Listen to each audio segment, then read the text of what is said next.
Makikipagtawaran tayo mamaya. 3:50 na agad. ADHD ko ay umaatake.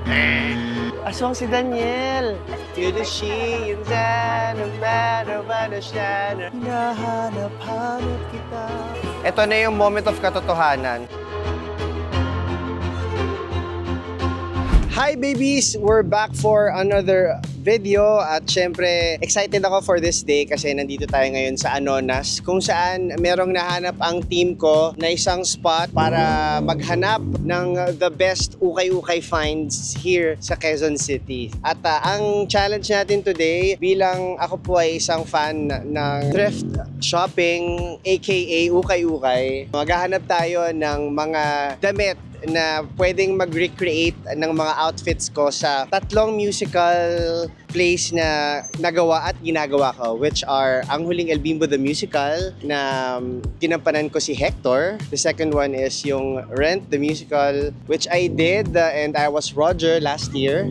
At ngayong taon kung saan ginagawa po namin kasalukuyan ang pinakabagong musical dito sa Philippines featuring the songs of Rico Blanco, which is Liwanag sa Dilim, the musical. At ako po ay gumaganap bilang the lead character na si Elsie. So tatry natin i-recreate ang mga outfits ko doon, the best that we could. Ang challenge talaga dito ay kumpletuhin yung tatlong outfit, spending only the amount of 1,500 pesos. Basically, 500 pesos per outfit, top at saka yung bottom natin. Let's see kung kakayanin natin at I'm sure naman marami tayong mahanap kasi masipag naman tayong maghanap. Oo. Excited na ako. 1,500, 3 outfits. Let's go.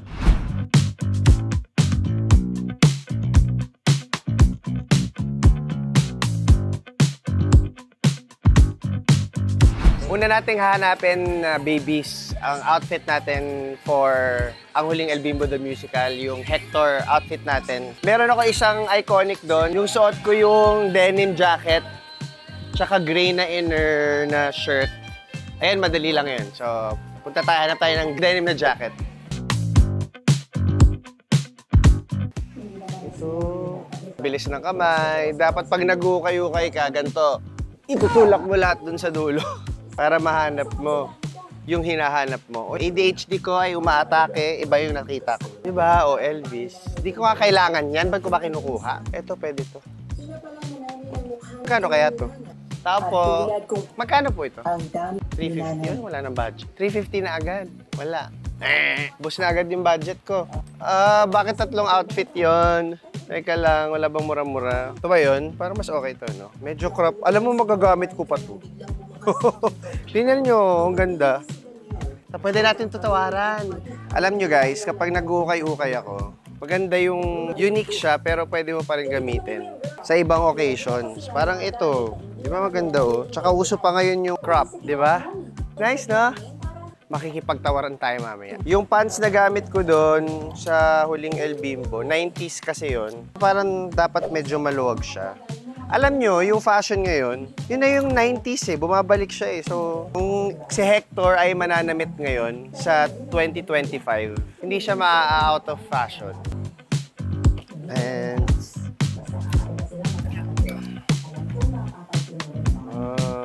size to? Size 30 ako eh. Oh, tingnan nyo si Rose. Oh. Mga producer natin nakahanap na din. Baka mauna pa sa akin na makatapos. Magkano to? 180. Wow. Ba't walang 180 pan lalaki? Unfair. Teka lang, mag-ano tayo ng mga candidates natin. Kailangan natin ng wide legs. Wala akong gustong malaman. Ilabas mo na si Danica. Hindi. Super wide naman eh. Para naman akong sagasaan na pag ito yun. Kaya lang, size 27. Ay.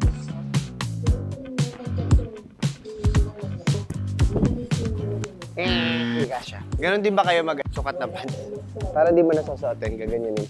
Pinoy lang na kayo invento nun. Actually, di ba, wala akong nakikita ganyan sa ibang bansa. Pag nagsha-shopping ako doon, wala. Pinoy lang. Tayo malikhain. Baka may garter siya. Kasya na ata to. Cute. Gagalingan mo lang talaga maghanap eh. I think ito na yun. Hindi, joke. Bunny. Di ba cute siya? Ay! Aswang pala siya. Aswang si Daniel. Eh kasi, alam nyo bakit? pag nagda-drive ako, nakikinig ako always ng Barangay LS, yung yung mga drama sa hapon. Yan yung pagpapunta ako ng rehearsal. So mahilig ako dyan. Old school ako eh. Barangay LS ako. Tapos pag pauwi naman ako, yung Color dating match. Okay, sukat na natin. Saan yung jacket?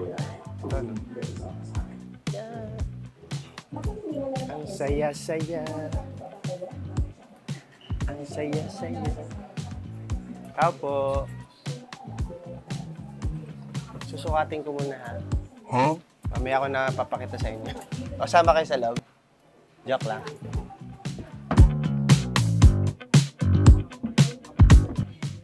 Ayan. May pants na tayo for my Hector outfit. Sakto siya. Okay. Tingnan natin yung jacket kung okay. Masdan mo ang aking mata. Yan na Hector outfit ko. Ang gagawin natin guys, kukumpletuhin muna natin lahat. Saka tayo tumawad. So at least meron tayong outfit number 1.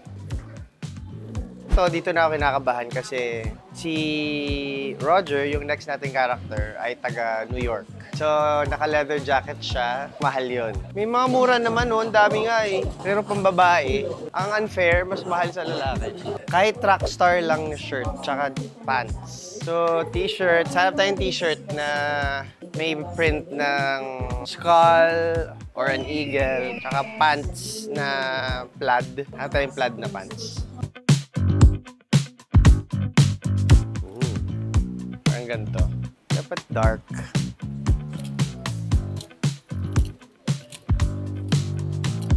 Di ba gaganda yung mga ukay nila dito, parang bagong laba. Wow. Sinisyawi ko lob. Kasi labas to sa usapan pero may budget pa naman ako. Ang ganda kasi, tinan nyo. Oh. Akin yan. Uy, Plaid, lumabas ka na para na kami. Saan? Ayan. Oo nga. Ang galing mo. Kung meron na ako, pang Roger. Ito, t-shirt na lang. Tip ko pala guys, kapag mag-ukay-ukay hunting kayo, dapat comfy clothes lang suotin nyo. Init eh. Ngayon nyo, naka-t-shirt lang ako pero pawis na ako agad. Tapos huwag na kayo magdala ng kung ano-anong abubot kasi hubad kayo ng hubad ng damit. So dapat lang, yun. Basta kung nagagets nyo ako. Sometimes I run, sometimes I'm scared, sometimes. Why? Cute yan. Ito, Thailand. At medyo grayish, yung colorway that medyo similar. Dapat makahanap tayo ng graphic na tee. Ito. Pakita natin yung comparison. So, ito siya.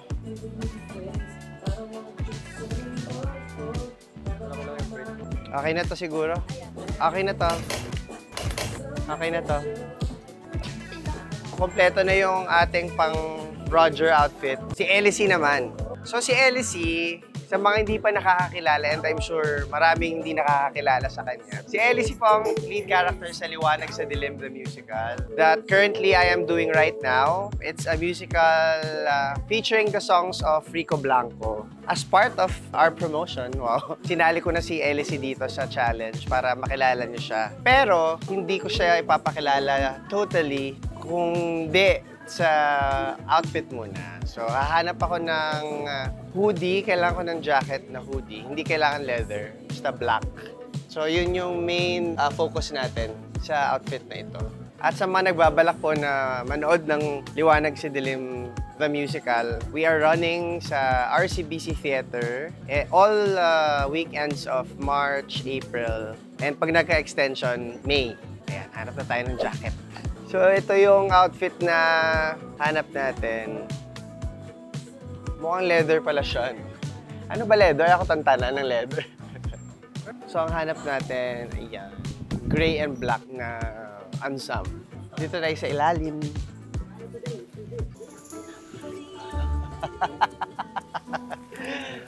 Hanapin niyo ako. Bulaga. Pag wala ka ng pera, mag-Shangla ka. Ay, hotel ba to? Oo. Shangla Hotel. Oh, ang ganda oh. Ay, wow, grabe. Si Kike. Yung Kike niya, ang bango. Hindi, joke lang.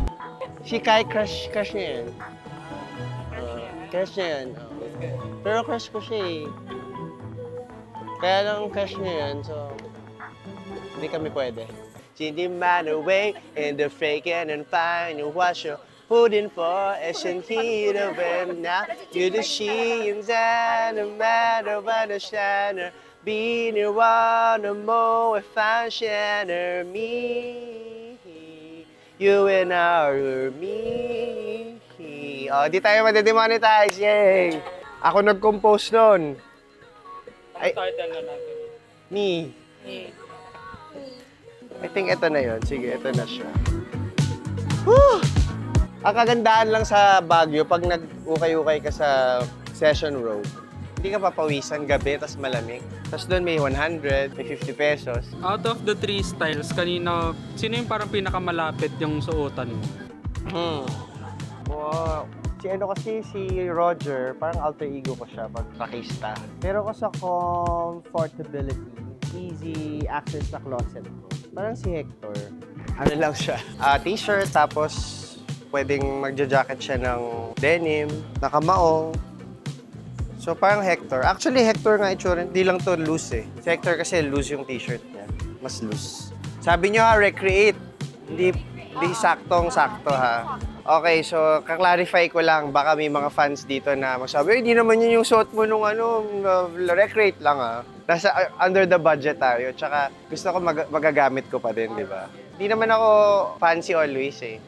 Ano talaga ako, I'm a reasonable shopper. Naka-YSL pero reasonable. Okay, parang nabuo na natin yung outfit. Meron na, oh. Ito si LSC, may hoodie siya, naka-pants. Okay. Sukat na tayo. Ay, ang ganda nito. Very Latina ka dito. Naalala ko yung ate ko. Yung ate ko kasi, nung nag-office siya, sobrang bata ko pa. Ako yung pinapaplansya ng niyang damit niya. Pag meron siyang, ewan ko naalala mo pa to ate, meron kang off-shoulder na blouse na brownish or cream yung kulay. Yun yung lagi pinipili ko siyang ganda-ganda niya. Naalala ko yung damit na yun sa kanya. So ate kita ngayon, Ima. Maganda oh. Magaling ako. I have the eyes. Ito munang wala sa usapan. Nice ba? Pang rehearsals. Good find. Yeah, pag may gusto ka na, kunin mo na. Huwag mo siyang pakawalan agad kasi baka maagaw ng iba. Oh, Roger outfit. 525,600 minutes. 500. Ito yan. Ito yan. Tignan natin. Kung sakto sa budget.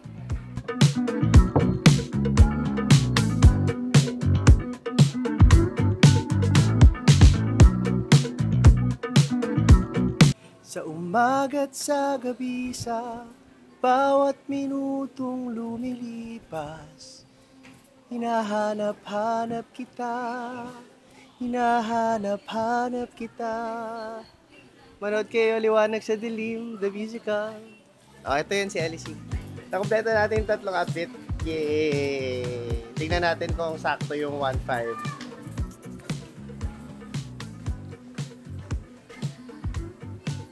Yan, ready na tayo mag-check out, guys. Comment mine kung may nagustuhan kayong items sa papakita namin. Wow.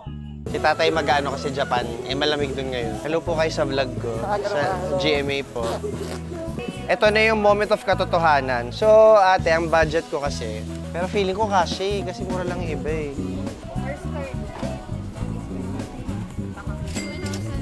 Hala, ba't nagmahal? 1.5 lang budget ko eh.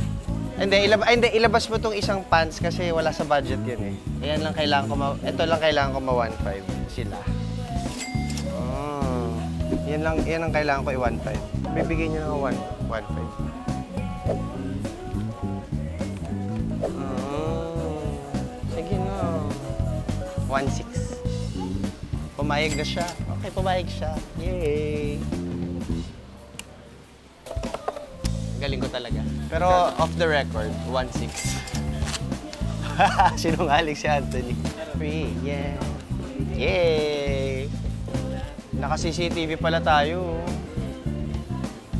The world. Plastic lang yung akin. Oh. Yung dalawa, ready sila. Oh. Oh, may tote bag sila. Oh, another tip, pag mag-ukay kayo shopping, syempre, hindi naman lahat kaya magbigay ng magandang paper bag sa inyo o malaking sako pag marami kayong bibilin. Dala kayo ng tote bag nyo or kahit anong lagayan. Kasi kung hindi, ganito nyo sa bibit-bilin. Pero okay lang naman sa atin. I love my good finds.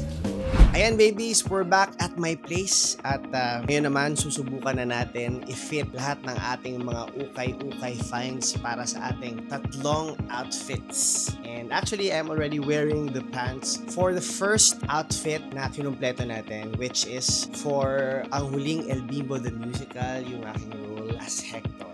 Tingnan natin, dress up natin yung full outfit na yan. Let's go. Look at that, babies.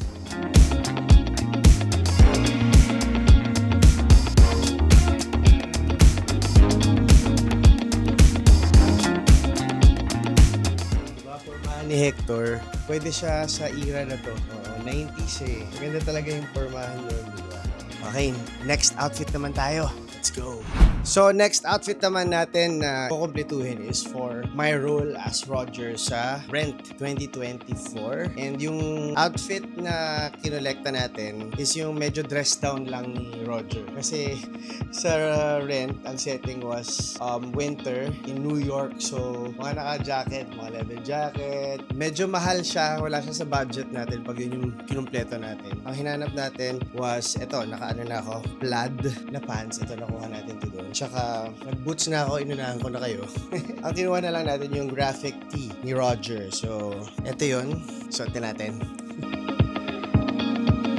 So, ayan lang siya guys. Asarakista lang si Roger. Yes. Graphic tee, skinny na plaid na pants, tas na leather boots. Sa mga nakanood ng Rent ng 2024, pasado ba? Pero yung Roger kasi last year, payatot. So, nag-bulk ng a little bit si Roger. This is the Roger of 2025. Doon na tayo sa next outfit na susuot natin, and I am proud that I was able to put together the pieces. Although it's not really similar to what I am wearing sa show na yan, pero yun nga sabi natin, make use of kung ano yung meron doon sa store ng ukay-ukay at kung anong budget meron tayo. It was actually tight. Yun lang ang kinaya natin. So I hope magustuhan nyo ang aking take ng isa sa mga outfits ni LC sa Liwanag sa Dilim, the musical. Songs by Rico Blanco ngayong 2025. Umaaraw mo. Ay. Hi guys. I'm LC. You are... Ay, mga babies ko pala to. Well, anyway, ayan. Ito na nga pala yung isa sa mga outfits ni LC sa Liwanag sa Dilim. Siyempre, hindi ko pa pwedeng i-disclose kung anong part ng show yun. But, ayan. This is a little of how it looks like. Meron akong rain jacket na may hoodie sa show na yon. And I also got this similar looking na pants. Pero ito, cargo. May boots din ako. So, ayun, napakadali lang naman siyang hanapin. And what I like about this outfit, this one, I can still wear in whatever occasion I want to wear this. Pwede pa rin siya ngayon kasi in pa rin yung style niya. Actually, I love it. Hindi lang like. I love the cargo pants. I love the jacket. And it's useful kasi ayan, may hoodie siya na I think water resistant. Wow, in-explain ko talaga at ginustify kung ba't ito yung nagustuhan ko. Pero bagay na bagay sa Pinas na laging umuulan at pag nagta-travel tayo sa ibang bansa. This is my outfit for Liwanag sa Dilim as LC. Modeling muna natin.